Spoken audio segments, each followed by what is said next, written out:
महापालिकेचं महापौर पद हे खुल्या प्रवर्गातून महिलांसाठी आरक्षित झालं आहे। भाजपातून 7 महिला नगरसेवकांची नावं चर्चेत आली आहेत। तरी भाजपकडून कुणाकुणाची नावं चर्चेत आली आहेत पाहूयात व्हिडिओच्या माध्यमातून।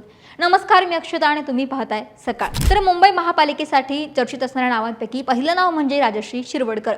भाजपच्या मुंबई महिला मोर्चाच्या सरचिटणीस राहिलेल्या आहेत। यासोबतच स्थायी समितीच्या माजी सदस्य देखील आहेत। दुसरं नाव आहे अलका केरकर, माजी उपमहापौर राहिलेले आहेत। वॉर्ड 98 म्हणजे मुलुंड कॉलनी तुलसी लेकचं प्रतिनिधित्व करतात। तिसरे नाव आहे हर्षिता नार्वेकर, विधानसभा अध्यक्ष राहुल नार्वेकरांच्या वहिनी आहेत। कफ परेड भागाचं ते प्रतिनिधित्व करतात। त्यानंतर आहेत रितू तावडे, भाजपच्या संघटनात्मक कामाचा अनुभव आहे। मुंबई महिला मोर्चाच्या त्यांनी काम केले आहे। यासोबतच महापालिका कामकाजाचा त्यांना अनुभव आहे। त्यासोबतच शीतल गंभीर, भाजपच्या मुंबई महिला मोर्चाच्या अध्यक्ष आहेत। अवघ्या 125 मतांनी महापालिका निवडणुकीमध्ये त्या विजयी झालेल्या आहेत। माहीम भागातून त्या विजयी झाल्यात। यासोबतच आशा मराठे, माजी नगरसेवका आणि पुन्हा विजयी झालेल्या आहेत। दक्षिण मध्य मुंबईच्या जिल्हाध्यक्ष म्हणून त्यांनी काम पाहिले आणि संघटनात्मक कामाचा त्यांना अनुभव आहे।